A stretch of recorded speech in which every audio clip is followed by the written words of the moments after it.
Now, the platform tonight, we do have a man who is trying to transform a once burgeoning, I call him, industry, than our rest industry. That it depends on your age, then you go understand where we're coming from. But in this life that we are living, what would they talk about local produce? While I rest, rough rest, then local meat produce or produce rice. Nothing that will be very close to we happen to some of us we grow up a long time ago in that country. But we remember there was always a problem, but somehow we people manage, here for make them somehow and cook them because of the nutrition and what have you. But I don't want to go too deep into that because the man who will get today, who happens to be the CEO, the Chief Executive Officer of a company called, is it Lion Company, sir? Mountain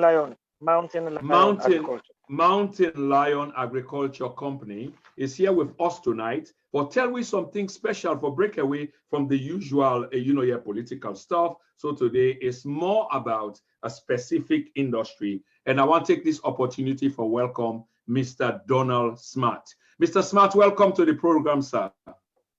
Thank you. Thank you very much. So without much ado, Mr. Smith, I want to go straight into the issue. And the issue here is one that's very serious, but I want to ask, how do you do what you do? Because I've done the introduction. So a lot of people understand where they come up from the rice production we want to talk about, and not to foreign rice. We want to talk about locally produced rice, we Nawala, country rice, and etc.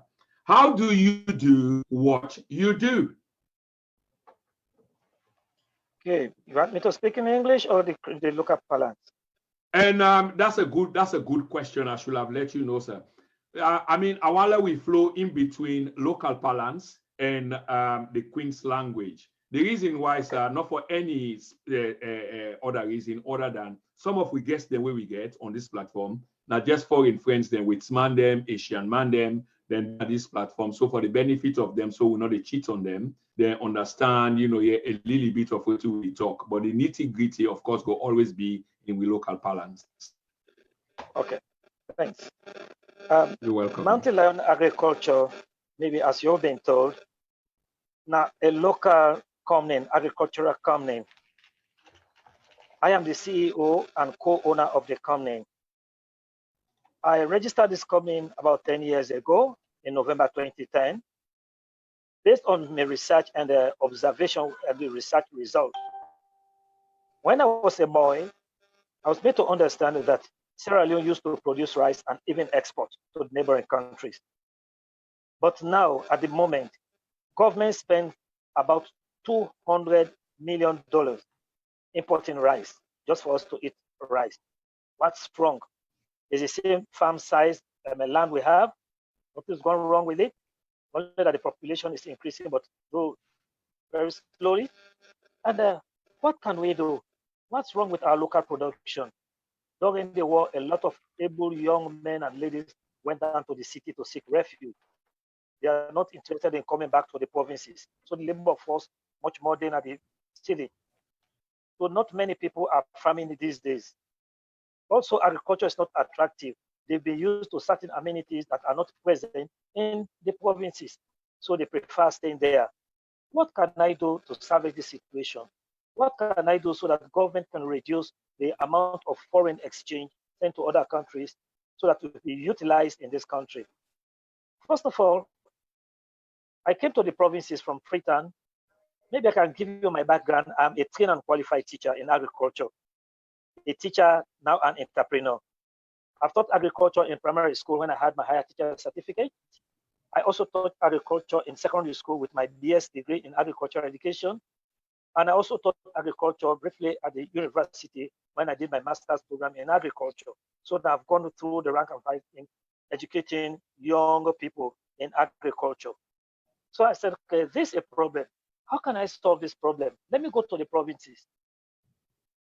Let me talk to the able young men and women that are yet in the provinces. Let me provide support, which was grossly and is grossly lacking to farmers in the country. We see farming as a poor man's job, as a job for an illiterate person. That's how we view farming, especially rice farming. We term ourselves here as I'm a poor and illiterate farmer. And I am here poised on my toes to change the narrative. So I started supporting farmers in the Port Local district. I let them have access to my tractor. I arranged them in groups. I gave them interest-free seed loan. If I give you something like a 30 kg or 50 kg of seed rice, when you harvest, even if you have 10 tons or what, bravo to you. I only want my 30 kg or the 50 kg, which I gave out. So it is interest-free. That will motivate farmers. Also, I gave them cash loan. During hunger season, you see some unscrupulous, traders moving around these villages, giving them pittances so that at harvest, they will take away the rice. And that they kill the farmer them. So I said, this is not good. Now, predatory activity that. So I will go to the farmers, say, okay, let's say at harvest, a bushel of rice, which is about 25 kg or 30 kg, depending on the area, it will cost something like 40,000. So instead of the trader, they come and give them 20,000 leons for a bushel, I give them the 40,000. That is a fair deal. At harvest, I collect my rice. So I brought in a Finnic rice mill that does not distone. So woman, they still be they use calabash for us wash the rice. And this is one of the basic reasons why people are turning up to imported rice. And they don't have to wash it using calabash. They just wash the thing off and turn it to the pot. And most of our women these days are not housewives. Like my grandmother used to be a housewife. They are career women. From their offices, they need to cook the rice very quickly and do other household chores. So for them to use calabash to gravitate the stone and other things, some of them don't know. And many of them would not like to go through that process. So they're easily going for imported rice. So I brought in a machine from Satake, Japan, that can 100% distone our rice. So with that, people will stop using calabash. Then a lot of people in this country are diabetic, hypertensive, and the like. But Sierra Leone, as we know ourselves, we hardly go to hospital to make medical checkup and the like until we fall sick. And we realize that most of the imported rice full of carbohydrates, very starchy, and that's not good. It's not healthy. So I have to parboil my rice to reduce the carbohydrate content. So if you don't really me pausing you there, Donald, I know you've said a lot, and most of what you've said, they are almost like you're preempting, like questions after questions. And I know this is something that you've got on top of your head. But now that we are talking to like a wider audience, both now and most likely later, there's going to be hundreds more because people are scourging, they are surfing the internet right now for different programs. It's good, here to start breaking it down. So I want to get this first of all, okay? Demand over the last couple of years, like what I do in my introduction, for local rice did drop. I know you mentioned something, relatively about that, but I want you to go over that again. Why demand for local rice in the first place drop, and especially over another kind of rice? So you do us a compare and contrast situation as to we kind of rice, the value of we kind of rice, but yet still lost in value to other kind of rice them, and why? The basic amongst from my research result, the one thing will stand out now the impurities in the rice. A lot of pebbles, stones, and sand. There's just a lot of impurities. So you need a lot more time and effort to clean it up before cooking, and that's a lot. So that might be the major reason why the demand may drop. It's palatable and the like, but that might be the major reason. Okay. So obviously the so that was the reason because Naimeka said in the introduction, those of us who grew up at the time, we could see with Mama them inside Calabash, they was yesterday, sometimes 10, 11 them for remove the impurities there, which Mr. Smart just talk about. And then before then they cook the rest, and sometimes the angry self don't really monitor you.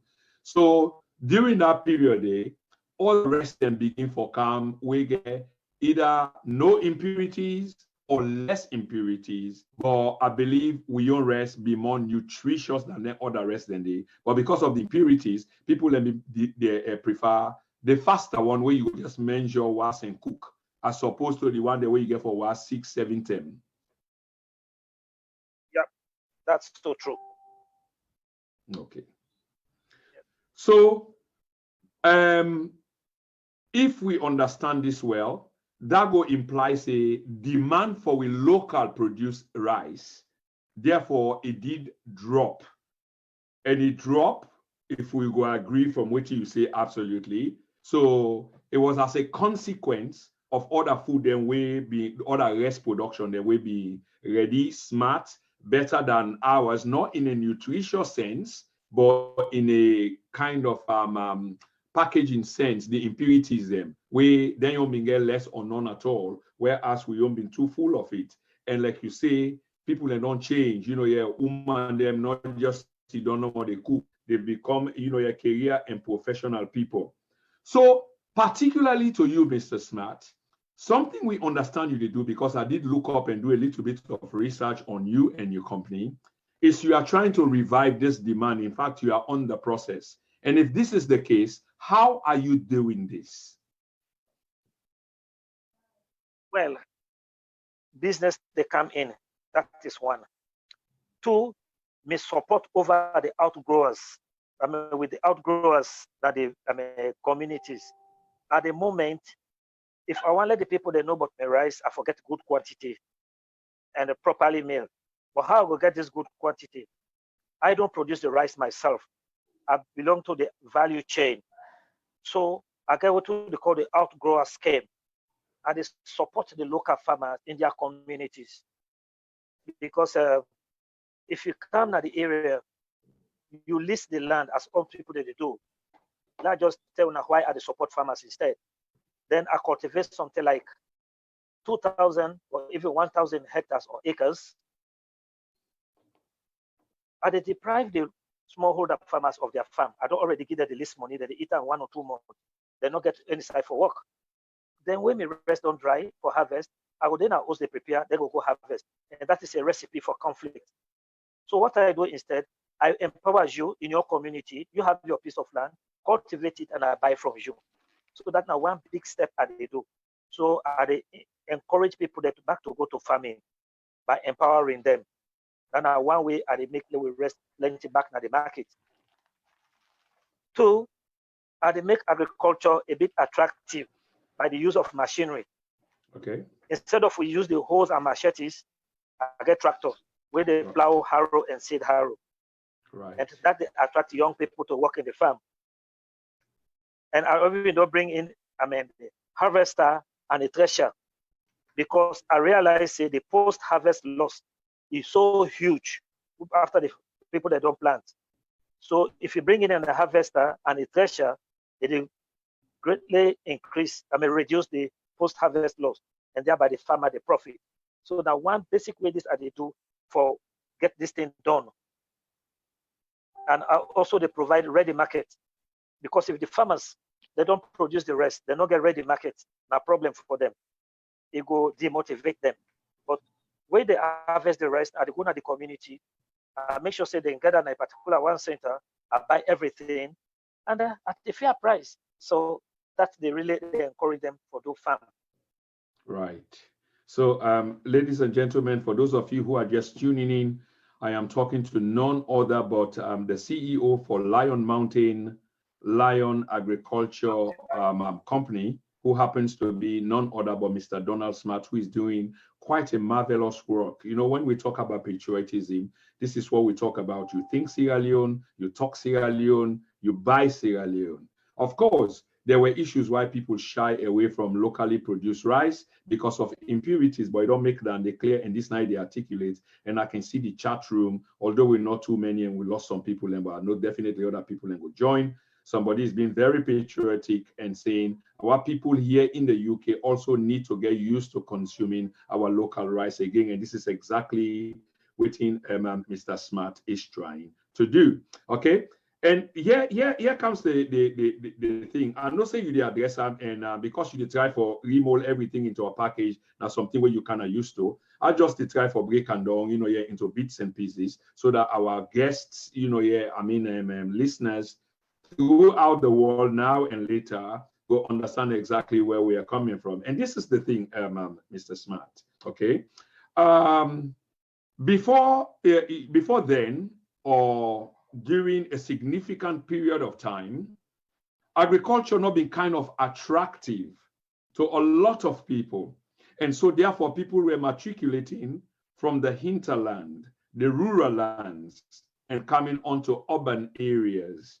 Because of course, agriculture we they're supposed to do is not attractive. Nobody is buying Sierra Leone, nobody is talking Sierra Leone. And people like you seem for the turn this thing around, in which instead of people and they go the opposite way, running away from the hinterland, the rural land, away from agriculture, because somehow the soil does pay, you have managed to get people going back towards the rural area. How have you done this? How are you managing to do this? If you can explain, please. It's just by mechanization, use of machines. That's all, because people are running away from the traditional hoes and machetes. We're not profitable. But as I speak to you now, I brought some able young men and ladies from Freetown, the capital city, to Makeni. And I have members of staff from most of the districts, Moyamba district, Bo district, Kenema district, Kwenadogo district. I don't bring them over to Makeni because I have tractors, I have a rice mill, I have the harvester, I have the thresher, and the use of this machine, they motivate them for let them work. And then when they see profit in it, then they continue doing it. So nobody is now, from my coming, is rushing to go to Freetown. Okay. So we can easily say that the people and where you employ, they are not just farming, because what you've tried to do within the I will call them an industry, is involving people, your employees, in other aspects of production. Because I understand, say there's something like community teachers. If this is the case, Mr. Smart, will you want to expand? Because when you talk about teachers, naturally, the thing we come to with minds is like in a classroom and teaching people, we might not be any more different. But in this context, it's probably a little bit more different because when they talk about agriculture, farming, tools, and people, and the rest of it. Will you expand when you talk about teaching, please, like teachers? This is now such of extension work. It's not like the former classroom. Right. Remember, most of our farmers are provincial people and are illiterate. Yeah. Some of them barely went through primary school. So when I talk about teaching, it's actually working with them to gain skill, much more of skill and some knowledge as to how to be gainful in agriculture. So now extension workers I have. So I just use the word teach because now the acquisition of knowledge and skill. For instance, how for use simple farm tools, how for take care of the tractors, like we get power tiller.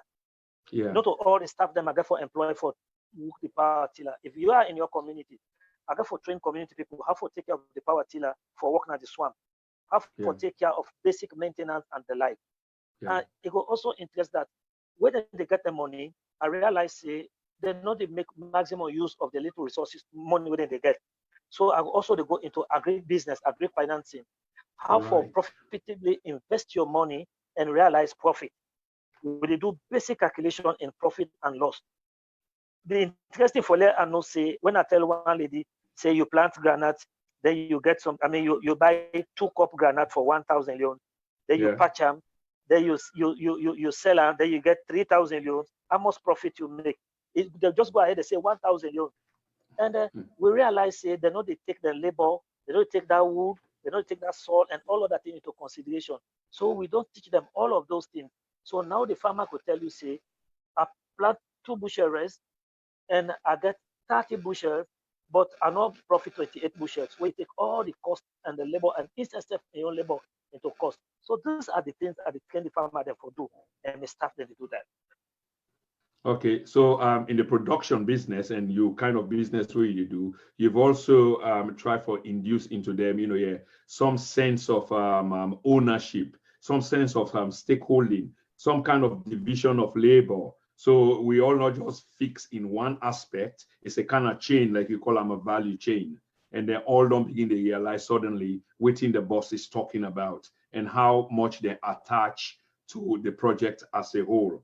Mr. Smart, do you like sell locally? Of course, you they produce your goods locally. I want to talk a little bit about packaging and distribution because, of course, if you don't harvest your yield, what then happens after that stage? When I buy the rice from the local farmers, they come and process them. Then I realize the packaging na a challenge in this country. We just buy the thing and it open one like that. And I said, no, I need for add some aesthetic value. And not only the thing now, yes, salon man deserve the best. Let us move away from the traditional method they measure by cup and the like. So I sent a South Korea for a real packaging material. The material, as you see in that photo where I sent to you, Yep. it's such a good material that if you put the plastic in the sand for the whole day, you're not going to get water vapor in it because this is not green and I want to make it get a long shelf life.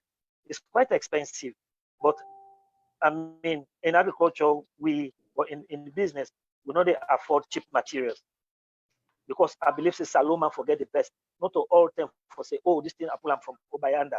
So packaging are a challenge. So I go put in for packaging material from South Korea so that you will see them. And they proudly they tell Una say, Namina the only trader, Namina the only producer of rice we get all the nutrition information. Now this country, not even the imported one have nutrition information. I sent my rice to Canada and one of their best laboratories to get the correct nutrition information of my rice. They send it to me and we print it on the package so that consumers go know what they take in. And it is ISO certified. That's really yeah, carry on, please. Carry on. So I really want to add value to the rice. And it will interest you for no say. I don't say 1 or 2 package in London. People that don't see them. I don't say 1 or 2 package. You know, now US, I don't say na Kenya, and it don't go Ghana. You know, Wow. Guineans they come over for buy me rice. Now the local market, what they call Luma, which is a weekly market, very close to Guinea border. Yeah, I do have an idea of Luma markets. Yeah. Yes. So that is it. But I basically sell them to, as I talk right now, even before this lockdown, because we get 3 days lockdown starting today. I tell you, say most of the staff in the Bank of Salon, all the insurance companies, and the hospital, Connaught Hospital, beside the diabetic patients, they admit them, and a whole lot of other people, road transport and other places, them they want me rest. They always they ask for supply, and I supply them. This is really a brilliant initiative, and it seems like there is a huge response, here to your call for buy salon, talk salon. But let me move on to something, here more technical in terms of challenges, because obviously, even if success day, there are challenges, sir, if you will agree with me.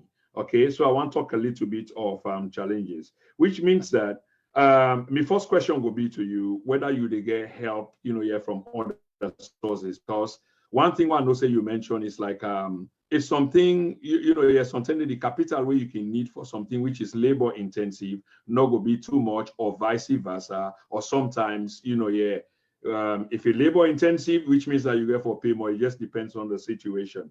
So in this case, are you receiving a help of any shade or kind, especially from the government? I'm not being political about this to the viewers. This is just a genuine question because the government of the day has got a lovely, beautiful agricultural project. So you expect something like this, like Mr. Smart will get all the support needed because he's in support of government policy on agriculture. So the question is, do you get loans, grants, subsidies, from the government or any other end, to get this thing going? Yes, indeed. We will write a good proposal to African Enterprise Challenge Fund, with the headquarters in Nairobi, in Kenya. Yep. Yep. And since I work with outgrowers and I want to improve the lives of rural farmers, that they capture them because it is a value chain. I'm not doing everything. So they give me a grant of about $900,000 over the period of 3 years. But it's a matching grant. That I appreciate. I therefore tell them thank you. And to date, I'm appreciative because now out of that grant, you see the photo of that machine, the factory where I build. Out of that grant today, I bill them and I'm able to employ staff and I get something like a working capital, buy tractors, get experts for come in for see me help build up this thing. Loan in this country, now only one loan I don't get from Coded, Sierra Leone. Coded. Coded. Okay. Yes. But the bank now zero. I don't apply for loans several times. No way. Because the bureaucracy is such that they will continue for the do this and that, and the agriculture is time bound. Also, the interest rate is so high, over 25%, 26% and more, 18%, 19%, as the different banks them. I mean, you end up working for them, and the payment terms not friendly to agriculture. So I don't try severally. I know they get no bank loan. Government don't attempt to give me grant, but that one, to date, we are still struggling with it. I not struggle with the grant from Kenya, but to date, World Bank, through the government of Sierra Leone, don't give me grant from last year, when at the amount of $600,000. But I tell you, it's a Herculean task. And I'm not afraid for tell you, say, I even the plan for just move out of it. Yeah, it's not worth it, the wait. It's not worth it. It's not working, it's not worth it. And I'm not afraid for tell anybody anytime, you can call me and I can defend them. Okay. It's not working and it's not profitable. And subsidies, yes, government gets very good policies with agriculture. My problem is the implementation. If we say Salone will not get agricultural policies, I'm not going to agree with you. We have beautiful policies, but the implementation of these policies for let the farmer, the agripreneur, get them, it's a real problem. For instance, if you have an MOU with the government, you don't register an agricultural company, you can import your agricultural products and free. But to me, dismay, I bring in a container load of this thing, and I mean, thing go through the Ministry of Agriculture, and like when they go to NRA, they go to Ministry of Finance, they held up to my government, to my document. That was the past government, not this present government, the past government. And my container go demurrage over $20,000, just demurrage. If I be pay tax, if I be pay customs, and not before rich so, I was not going to pay $20,000, and today that's troubled me. So the subsequent times I imported tractors and other things, I did not ask government for duty concession. I went straight to the port and I paid my bills and came out of it because it's not working. It's painfully slow. Okay. So that's one of the things. But grants and subsidies, loans, no way, except from Coded. Lovely. Thank you very much for that clarification.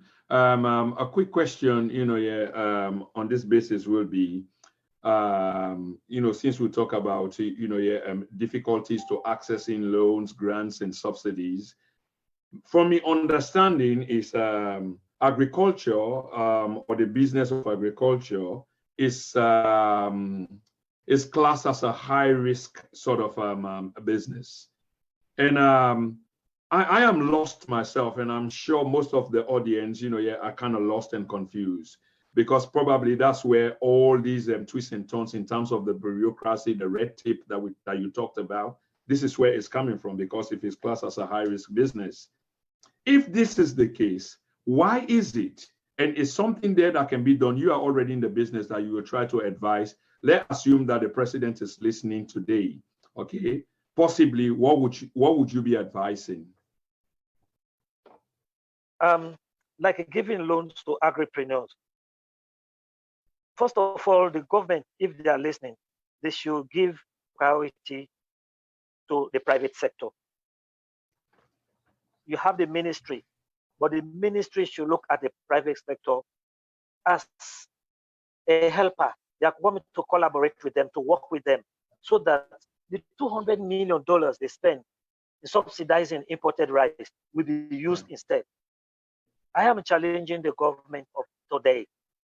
If they can only spend a quarter of that money just for rice importation and work with the private sector in rice production and value addition, I tell you, in the next 2 or 3 years, we will drastically reduce the importation of this. Let me take you on that point. Let me take you on that point quickly, because this is something of interest, I'm sure, to the listening audience. I'll go back again to the current government's agriculture manifesto, which is very, very brilliant. We've seen others in the past, but we are talking about the present. Very brilliant. And you've just said something, like government spending over $200 million. And if a quarter of that sum, can be used locally, supporting people like you and many others who will want to go into the business, they will see an effective change, quality, nutritious sort of food for less as opposed to what they are spending now. Why is it, the government will not hear people like you, what you're proposing? Because it's not like you don't have people of sound mind or policies that point to what you're saying. I'm sure they will have heard this. If it's the case that they will have heard this, what is really stopping them from pursuing something that makes absolute sense, which is more Sierra Leonean, buy Sierra Leone, feel Sierra Leone, feed Sierra Leone, and cut down other social costs, probably health, like you talk about nutrition and diabetic patients, etc. This could be as a result of what be done to happen. History get a long way for those things. We all remember SLPMB, now they call SLPMC, and all other private sector and agriculture where government we don't support. But because there was that high corruption, government we lost huge sum of money. And I'm sure they will still believe, say, agriculture or agribusiness is not worth it. But I'm talking to the government now. Let them move away from that history and look at it that, why did they fail at that time? It was as a result of corruption. But if you are here as the new government is fighting to curb corruption, give your money, follow it, in the sense not coming back to you or kickback coming to you, but give the money straight, monitor it, and then there be checks and balances. For instance, I am not asking for free money. Give me something like $1 million loan, give me 1 year moratorium and a single digit interest. See if I cannot pay back. But the government will say, Mr. Smart, like you talk about, if we can retrospect, you're not even in the far on the far end in terms of SLPMB. I mean, going back to the 60s and early 70s, because corruption took hold. Personally, you could be vouching for yourself, but government, you're looking at whole scale, So it's like there will be others, and mostly foreign nationals, who will take these loans and will pay back. It's a bit of a topsy-turvy situation. They will pay back. But local people, not you in particular, but local people will take loans and then they will just dissipate into thin air. They don't turn back to pay, your government's money. So gradually government has come through another scheme, probably of corruption, but come to rely more on foreign nationals than local people like yourself. That's so true. But this thing cannot be done without the conniver of some government people. For a local person not paying government money back, it cannot be done without the conniver of some people in high places. For instance, I as a company, a Sierra Leonean, if you're going to give me that $1 million loan with 1 year or so moratorium and with a single digit something, one, you give it to me without expecting kickback. Because you cannot give me $1 million and you expect 15% to be given back to you, and you expect me at the end of the day to pay everything. I'm losing money. And if you force me to give back, I will use my voter's ID card as a trump card. I know you need my vote. That's one of the reasons. That is how I'm a Sierra Leonean, hold on to government money. I don't want to pay back because they threaten not to vote the government in again. So we should put political parties aside see Mount Lion Agriculture as a company, a Sierra Leonean company, not expecting kickbacks, pay the money, you go into an agreement, and the person is expected to pay back with regular monitoring. Surely, if the business is going bad, the money should not all be dished together. It should be in tranches, so that if the business is not doing well, you will not lose all of that money. It just depends on the strategies and the willingness to help. All things comes again if what we are saying we are ready to do. It's simple. Other countries have done it. I'm doing my research. I love research. I've done a lot of research work about private agricultural economy in West Africa, East Africa, Asia, Europe, and the like. I am doing it at the moment, and I'm even trying to write a book on sustainable rice production and value addition, which will be out very soon. Right. Many thanks for that, sir. So basically what we are saying here is there is a policy. The policies are brilliant on pen and paper. It's more like an academic exercise, but the implementation process is either zero or non-existent. I want to move on to something like unfair price competition, like with importers, as opposed to a local, a producer such as you, who's got these huge disadvantages in many respects. Okay, let's use countries, these big countries like the People's Republic of China. Let's talk about India, for example, and the United States and many other big countries that you cannot compete with, especially if you don't have the confidence of your government to support you through and through. So when it comes to unfair price competition in terms of this context of these countries, which are large producers of rice, what would you say about unfair price competition? What happens in this field? Because this is certainly something that you're very, very familiar with. And I'm sure this is one of your Achilles heel. How do you deal with that in terms of the way you conduct yourself with labor intensive and machinery, fertilizers, arable land, and et cetera, as opposed to these massive countries that have got subsidies from their government, modern machineries and technology, yet they sort of drown, people like you, even in your own backyard? Yeah. Thank you for this question. I see this one as I title it unfair price competition with our local rice. When you look at the rice production in Sierra Leone, our soils are relatively poor, highly toxic. You have high iron toxicity. The lands are easily flooded. I don't want to go into the chemistry of it, but our soils are relatively poor. Yeah. And the cost of production of a kg of rice, let's call that one per unit, is far more expensive than elsewhere in China, India, US, and the like, because they've got machines, they've got chemicals, they've got everything. And most of these countries to date are still heavily subsidized by their government. So the farmers, they have found out that it's cheaper for them to produce rice and in abundance.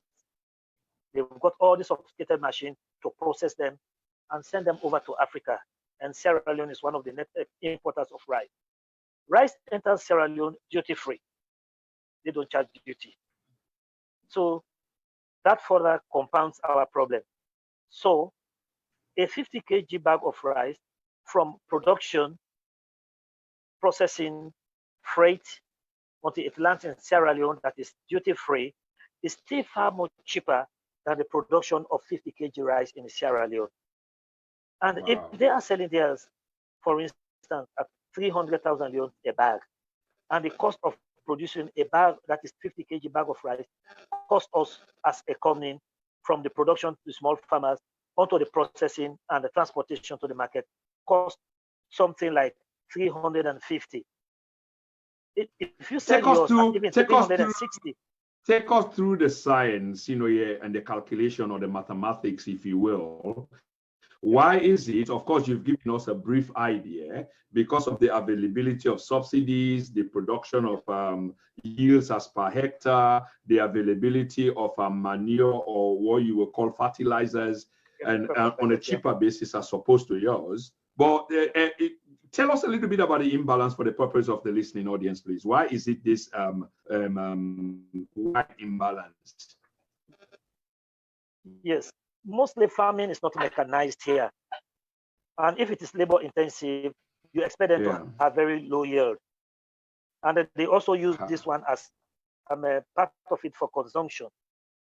Because it is not mechanized, smaller acreages are cultivated. Yeah. You have weed infestation. We don't have herbicide to kill this weed, which compete with our crops.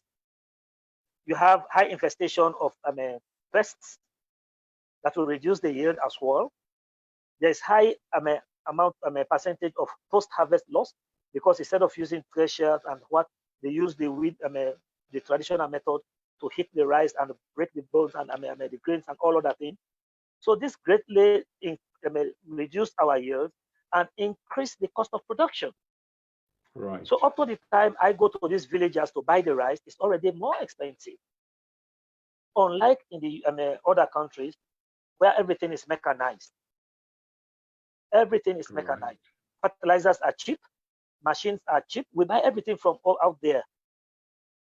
And they do everything at a very cheaper rate and freight it to Sierra Leone and it lands duty free. Imagine even if I'm going to buy a machine from out there, I'm still going to pay customs there. Yeah. So they don't pay customs in their country. They are subsidized by their government and they send this rice to Sierra Leone and it is duty free. So it still makes rice imported in this country cheaper than our locally produced rice. So even if I want to have a break even, it's difficult. So if I am going to compete with the importers in terms of quality, in terms of price, it greatly reduces my profit margin and makes it difficult for the company to continue its operation. Right. And the demand on the side of your people, the Sierra Leonean people, is more based on the price, not on quality, because you're producing quality homegrown, but it's more like on the price. And the price of imported rice is far lesser than yours, even though yours is more quality and more nutritious. So the way out of this problem is that we are not asking government to stop the importation because rice is a political commodity. No government will adhere to such list. We listen to such piece of advice. Let these people import rice, but you government play your own role. Subsidize these farmers, give grants, give loans. Yeah, we will come to that. That will be the end of the program because I'm going to give you the opportunity to wrap the program up. And I'm sure that's going to be wrapping it up on a higher note. But ladies and gentlemen, for those of you who are joining the chat room, just joining the program now, I know we lost a lot of customers or viewers in the early beginning on a very, very much important show, but I know many people will watch this subsequently, this video later. And I'm asking you to please share because this is important. I know people are interested in politics and sleaze and the rest of it, but this is about agriculture and the rest of it. And we are having none other but Mr. Donald Smart, CEO of Lion Mountain Agriculture Project. Mountain Lion, please. Mountain Lion. Yeah. There's another company called Lion Mountain. Okay, so yours Mountain Lion. Mountain Lion Agriculture. Mountain Lion Agriculture. So we are talking to the CEO of Mountain Lion Agriculture, a man who has employed thousands of Sierra Leoneans, who is providing incentives for Sierra Leoneans, who is reinventing the program in any case, because most people, especially young people, were shying away from the rural areas because agriculture was no more attractive. Okay, so they were coming down into urban areas. Little reason why you see the capital, Freetown, is so jam-packed. These are reasons. So we have to commend Mr. Smart for reinventing, this program in which he is returning people back to the soil because you have to believe in the soil. But there are challenges, and we're talking about these challenges. I just want to read one or two comments in the chat room quickly. Somebody said they have had a tour around the farm, and they can fact guarantee that the farmers are from all regions of the country, which is good, is inclusive, And it was amazing to find people from Kailaun, McKinney, and everyone seemed to be getting along. Okay, that's good. And somebody else said, I'm so impressed with his initiative and his passion for what he's doing, which is brilliant.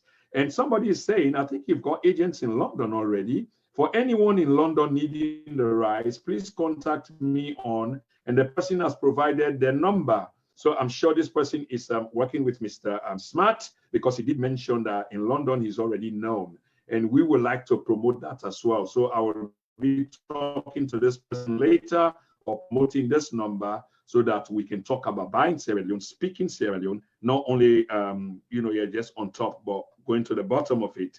Mr. Smart, let's talk about staffing. Okay, let's talk about staffing. There's something mentioned, here in your portfolio, which talks about polytech training, because it seems like you've got something well constructed. And this is kind of impressive. And that's what somebody said in the chat room, that they're kind of impressed with your initiative, because it's well constructed. You're talking about staffing and polytech training, in which prior to now, or even in the now, there's been no middleman power training. Okay. And what you've done, I think I'll give you the chance to explain that. You've created, to give more value to the chain. You have created these training programs somewhere in the middle, where everyone knows what they're supposed to be doing, and everybody has got a responsibility, giving them a sense of belonging. Will you expand on that, sir? Yes, I'm talking about staffing. When you look at the education system in this country, if you read about the history of education in Sierra Leone, they started with this education as clergymen, the white collar jobs and the like, and everybody is skewed towards degrees and all other things. And when I was doing my postgraduate, I became interested in the polytechnic, in the tech voc section. So I basically did my research on agricultural programs in polytechnics in Sierra Leone when I was doing my postgraduate degree in agricultural education. And I realized that the polytechnics in Sierra Leone are not training middle manpower level. When you look at their curriculum, when you look at the materials available, when you look at the teaching methodology, they are all skewed towards teacher training instead of the middle manpower level. I thought that was just an academic exercise. Now I am an entrepreneur. I need this middle manpower level to operate my tractors. I need mechanics to repair my tractors, to repair the rice mill, to work in the different places, to see that my machines get running. I found nowhere. So that's not enough for us. So I am employing that we need the middle manpower level, if we're talking about polytechnic, to train these people to meet the needs of factories and industries, not only for Mountain Lion agriculture, but I'm sure a lot of factories, a lot of industries are growing up, and we need these skilled people instead of a lot of these graduate, university graduates taking white collar jobs and the like. So I have a man called Augustine Sam, who is a graduate from Jala University. He has an honors degree in agricultural engineering. He is the one responsible for training my staff on the job, and he is doing very well. So if we can have such people train, have trainees in the polytechnics in this country, train them to meet the job market, that would be fine. Instead of Mountain Lion and other industries training the people on the job, we need these people. Okay. Probably this will be the last one I'm reading from the chat room. I'm just compelled to read it. It's from one of the contributors. And it seems like a lot of people do here know you and know your product. Big Brother, I think they're referring to you. Big Brother offered me some when I was coming back from my last visit to Freetown. I was very impressed with the presentation. I mean the packaging. And of course, the quality was first class. Very nice to consume. And let me say this, those of us that have come to the West End, Mr. Smart did mention something about postgraduate and what things that he was interested in. And sometimes when you understand these things, you can put them to use, into maximum use, and they can become of benefit. What we need to understand is public relation and marketing. And I think that's what the brother is putting into maximum use, the packaging. And that's what the sister is talking about. The packaging is important. That's what you see, like advertising, whether you're seeing it on TV or on a billboard, it's what catches the mind. It appeals not really to the rational mind, but to the subconscious, and it captures you. And once you understand that, and that's a kind of a bingo for you. Another issue here, Mr. Smart, will be one of, should I call it research? Yeah, because the reason why I want to go into that, you said it, that you are a man who research a lot. And we know within the agric business where you're spending your time and money, there have been many researches that have been conducted over decades, not only years, but decades, okay? The issue here is, if we've been spending all this time, money, manpower, and you name it around this, sure enough, we should be yielding some dividends, from all this time and money that we've spent in one particular case. But it doesn't seem the case. Or am I, kind of delusional? Is it just an academic exercise? Is it just on pen and paper, black and white? Is it been implemented? Because I'm sure it's not been implemented. Had it been implemented, we will see the fruits. So I'm asking you, because you are there, you are in this business on a daily basis. These researches that we are talking about, are they real? If they're real, are they bearing any fruits, sir? I see a lot of research work done, and I see government spending a lot of money on research. We have a whole station called SLARI. At first, it was called ACRE, Adaptive Crop Research and Extension, for those who've been in Sierra Leone for over 20 years ago. And that was supported by the American government, and they've done that one. And we have the Rukupo Rice Research Station and the like. Yes, as a boy, I heard about as a boy, research as station. a boy myself, yeah, I did hear about that. But we still have poor soil. And if you want to have quality rice, you should be thinking about the soil. What have they done about the iron toxicity of the soil? What have they done? And I go to these villages, I ask them, have there been extension workers here? Do we have extension workers here? They tell me, no. Have you been taught about the soil quality? Until very recently, I used to send my soil sample to Kenya, crop notes, to analyze my soil for me, telling me the nutrients, how to neutralize the soil pH, the quantity of lime materials that I will need to neutralize that particular quantity, space of land, and what type of crop will be doing that. Do I really need to send my soil sample to Kenya? It costs a lot to DHL it and the like. And we have research laboratories here. What's happening? I really don't have answer to that. But research seems to be something like, Sierra Leone seems to be something like a virgin land for research. We need to be aggressive with our research if we want to prosper in farming, because farmers don't know. If you tell the farmers that this is what is in your soil, and this is, every day people are just buying NPK 15, 15, 15.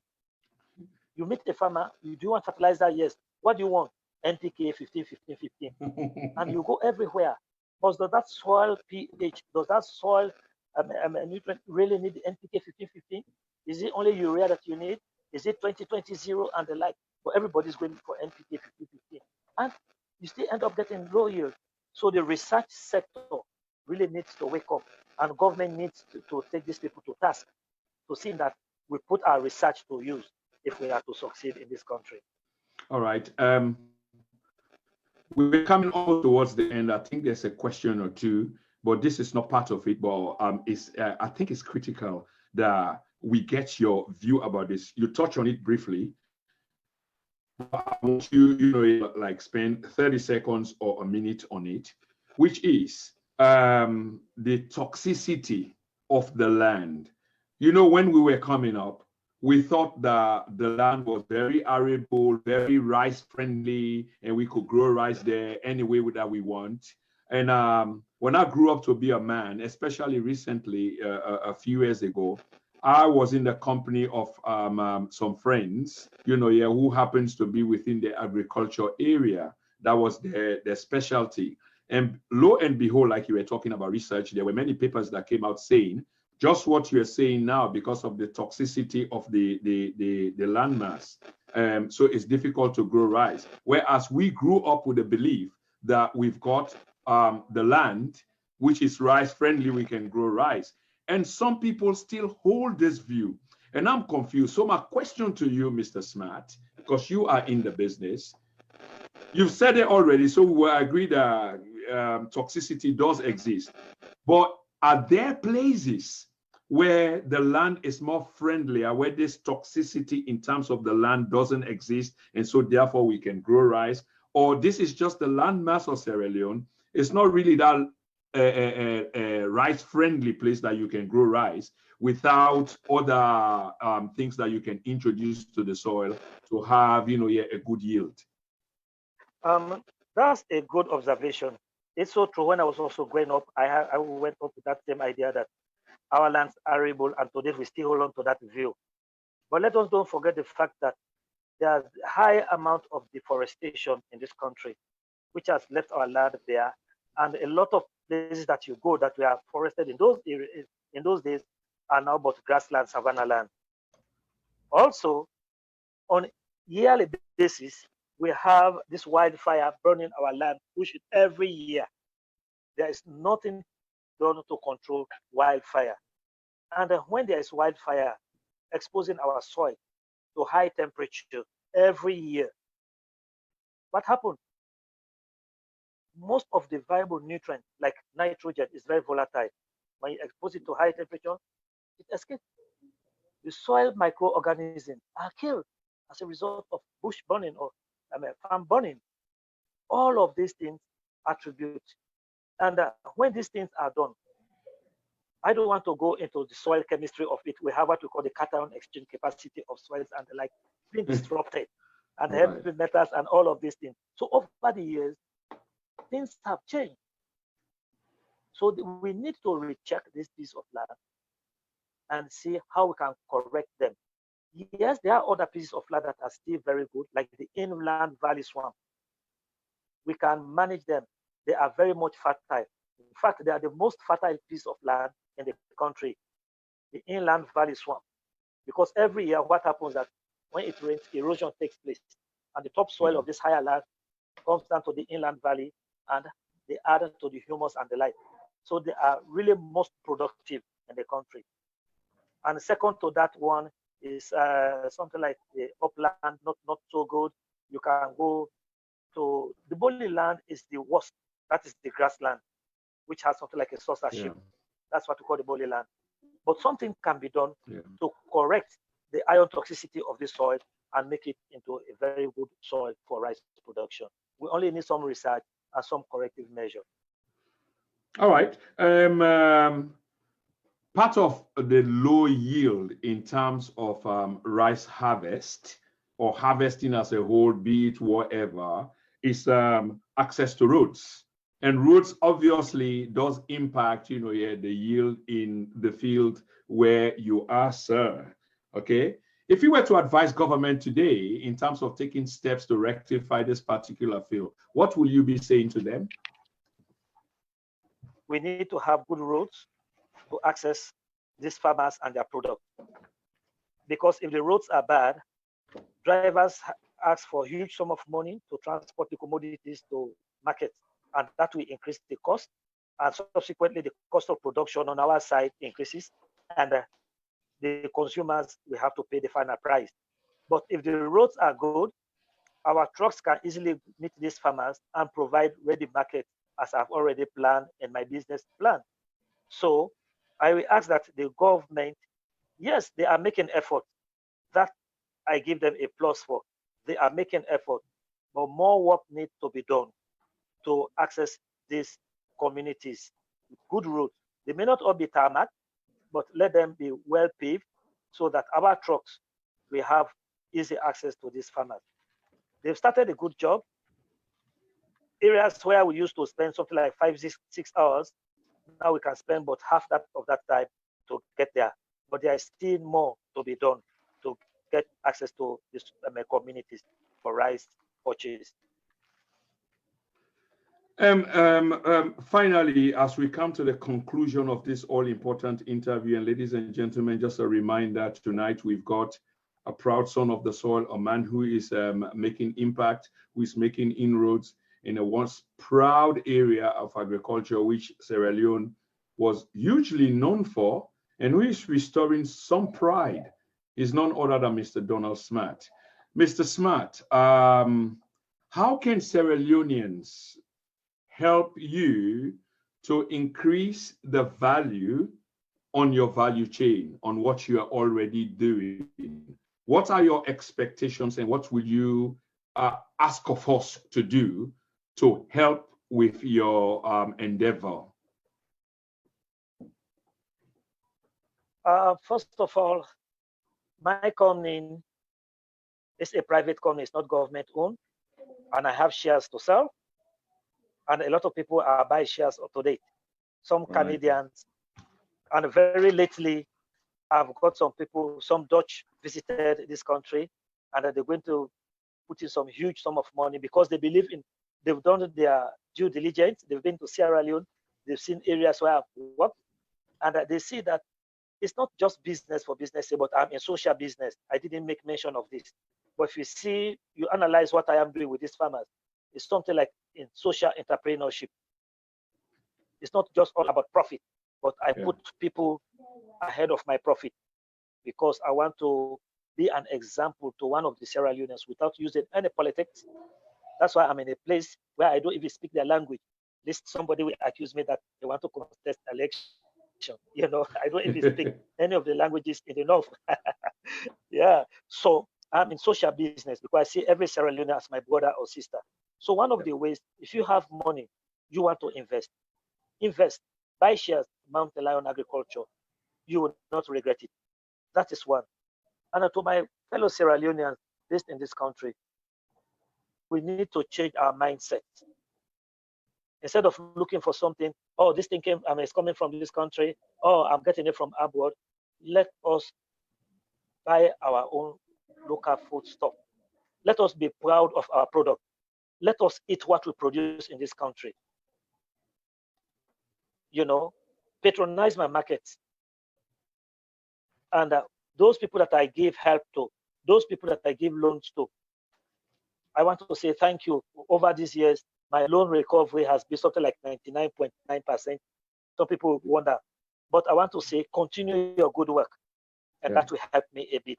And that will help me a lot. That if I give you a loan that is interest-free, endeavor to pay back, because I want to extend beyond Bombali. I want to extend beyond Northern Province to see that people of this country, people in Sierra Leone will grow rice and will eat rice. And that will reduce government foreign expenditure to importing rice. Absolutely. So you are thinking country as well, and your people are on your mind. For those people who are watching tonight and who subsequently will watch the program and have got interest in terms of buying shares because you're selling shares, who can they contact or how can they contact you for them to discuss possibly the way forward? Thank God this is a company, it's not a one-man business. I have a board. And I'm one of the board members. I'm secretary to the board because of my position, CEO. Yeah. And the other board members are businessmen in the US and Canada. So if somebody contacts me, I will just forward any contact to other board members, and very quickly we'll all be in touch together and we'll discuss it. But my CFO, who is a Canadian, Jason Dudek, is Chief Finance Officer. James Dudek, a Canadian, is the best person to talk to when it comes to finances. He's an economist. He studied in the London School of Economics from Canada. He came over to the UK and studied economics in the London School of Economics. So he manages our finances. He gives a piece of advice. He's also a major shareholder. Okay, is he Canadian or Dutch or Polish? Okay, Canadian. And you say people can contact him. Do you then provide a contact, or when they contact you, you will then lead the person to contact? I will provide a contact. If it's email, I will provide the email address. Okay, so I will take it that the contact that I've got to you, I've got your approval to publish Yes. that contact for anyone who may want to contact you regarding the purchasing of of shares for your company. Yes, that's great. That's fine. Okay, brilliant. One last word. I want to give you the floor finally. For one last word, you might have something that you want to say. Just a general conclusion, where you've come from, where you are, your expectations, be it government or private or the people, what you're doing, and etc., etc. The kind of wrap up that I'd like to give, you're my guests. Yeah, thank you so much for giving me this opportunity, first of all. And as I told you initially, my background is a teacher and a classroom teacher. And what motivated me most was that during my last class to write my exam, my professor, Dr. JBA Kande, made a statement that, if I can quote him, I'm quite satisfied with this class. You've acquired sufficient skill and knowledge in agricultural education. There is no reason why you should remain poor. I wish you well. That statement touched me the most, and that is why I'm an entrepreneur at this moment from the classroom. And I've never regretted being an entrepreneur, because I always give kudos to my professor, Dr. Joseph B.A. Kande, now retired. And I've gone this far, lot of struggling, lot of succeeding, but I am a positive that Sierra Leone, we will come there again. I have no hesitation. And that is the hope that keeps me going. We will be there again. Sierra Leone will be able to export rice to neighboring countries again. Sierra Leone is reintroducing the consumption of our local rice at all levels, be it the higher class, the middle class, and the lower class. We are there. Yeah. We will get there. Sierra Leone's economy will boom as a result of agriculture. And I want to say to the government of this day, you made a promise that you're not going to depend on mining, but you're going to see that agriculture will be the backbone of Sierra Leone's economy. I want you to work with the private sector, those in production, those adding value, the agripreneurs. Monitor the resources. Give us the things that we need. And I am sure this country will be a better place. I want to just us look at what's happening, this COVID-19.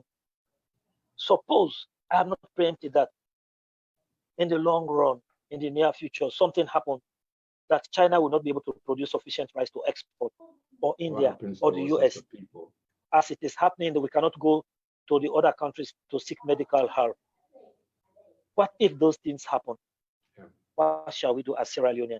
So let us think that we'll be able to cultivate sufficient rice to feed this nation and to have some back stock, so that in the event that any catastrophe like tsunamis, earthquake, natural catastrophes, we'll be able to feed ourselves and even help other people outside. I know we will do it. Sierra Leone can do that one. I'm a positive, and it will happen in my lifetime. I think that's what I have. I'm a positive, and we'll get there. Okay. Okay, ladies and gentlemen, you heard it for yourselves. This is the way we wrap up the show normally on this platform. We always wrap it up on a high note, a very high note, high note. And you've heard it yourselves. What a question, what a profound question did our guest just ask. What if the people that we rely on for our feeding, as we are today, the Chinese, the Indians, the Americans, were to turn towards themselves inwards, because it's not sufficient enough, yet to send on the outside, such as exactly what is happening now in terms of what I call the Chinese virus, the COVID-19, when they have to look at themselves first, because this is the first law of humanity. You have to look after yourselves first, your people first. What if it were that situation and we've come to rely on them? Where do we turn? What happens to us as a people? These are the profound questions that the guest has just asked. And this is what I expect to take you to bed tonight, that by tomorrow morning when you wake up, your decision, surely enough, must change. And that's why we must support Sierra Leone, support buying, support selling, support promoting Sierra Leonean products. And Mr. Smart is doing quite a good job. And you've heard it yourself. He's got a company. He's not alone. I mean, this is established. This is tangible. It's not one of those internet companies that they sell you that you don't see. They only ask you, you know, to have faith, and then you spend your money. No, there's an existing structure. There are people that you can call. There are people that you can talk to.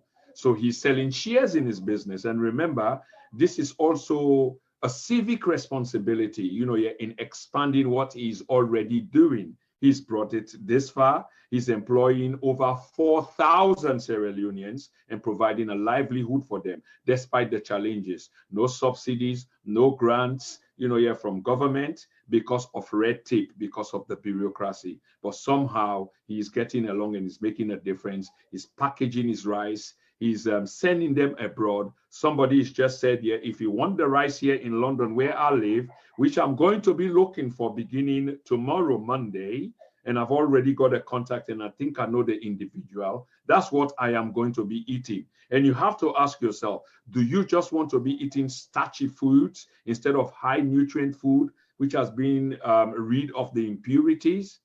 Think Sierra Leone. Think about tomorrow. Think about your people. Mr. Smart, thank you very, very much, sir. And it's been a brilliant interview. I know this is the first, but it's not going to be the last. And we endeavor to bring you again. And I will be advertising the papers that you sent to me, the packaging and the rest of it, including your numbers, because I know people are going to be calling me to try and link them to you. I know Sierra Leoneans are looking for a way to invest. Thank you so much for having me here. It's an opportunity that I cherish. You're very well, stay safe, and God bless. Yeah, you're very welcome, sir, and God bless you too. You look after yourself, stay safe, and lots of love and respect. Keep doing what you're doing because that's the right direction. Good night and goodbye. Bye for now. You're welcome. All right, ladies and gentlemen, you've just heard it. We've just been speaking to Mr. Smart, who happens to be a CEO for a company for good cause, a company for Sierra Leonean cause, a very, very proud Sierra Leonean that we all should be very proud of, who is restoring a once mighty industry. You can just imagine how he ended the program. That Sierra Leone will be hopefully sending rice out, which is called exporting. It's something that we used to do, and there's a possibility that they're going to be doing it again through people like him, his initiative, and hopefully we shall get to know the good from the bad. So thank you very much, sir, and good night to you.